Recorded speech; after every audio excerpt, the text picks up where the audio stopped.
After World War I, Germany and Berlin were both partitioned into 4 parts, owned by France, Great Britain, US, and the USSR.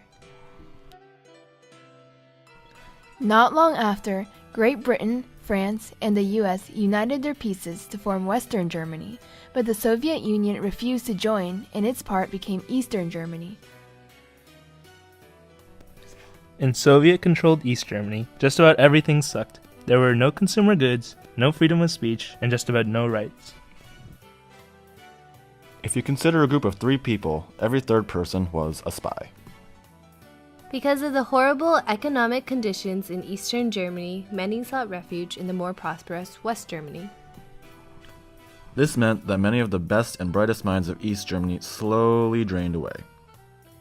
People call this phenomenon brain drain, and 3.5 million East Germans left by 1961, which was about 20% of the population.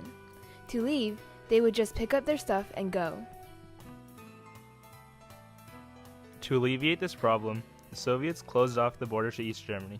But since the East Germans would just flee to West Berlin, the Soviets built a wall around West Berlin, which was known as the Berlin Wall.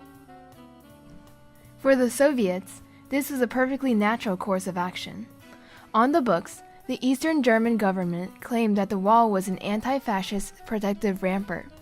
The USSR government claimed that the West Berliners were leeching state-subsidized goods from East Berlin, and the wall would prevent Western secret agents from sneaking in.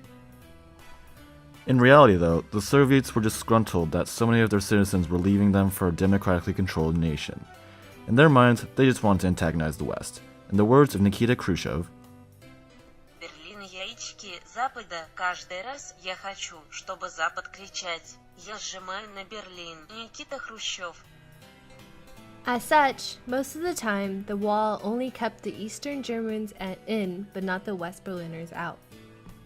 The Americans, on the other hand, were not happy. At first, when they saw the wall being built, the US commanders stationed in West Berlin wanted to bulldoze the walls down, but they were stopped by Soviet armed troops.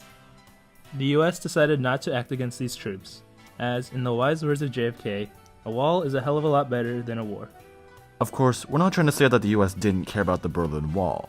In fact, President JFK in a speech in 1961 said, "So long as the communists insist that they are preparing to end by themselves, unilaterally, our rights in West Berlin and our commitments to its people, we must be prepared to defend those rights and those commitments.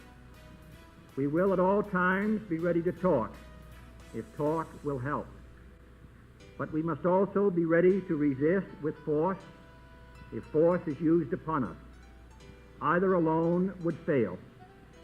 Together they can serve the cause of freedom and peace." And in a nationwide survey, no less than 82% of the American public paid close attention to the opening of the Berlin Wall.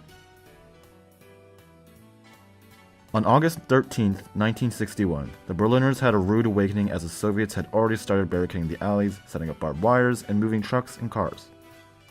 The Berliners responded with confusion and hopelessness, rather than outrage, as they watched their city become split into 2 worlds, communism and capitalism.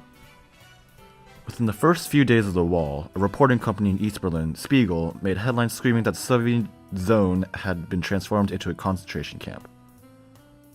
After most of the initial chaos, the East Berliners began trying to escape from their desperate situations.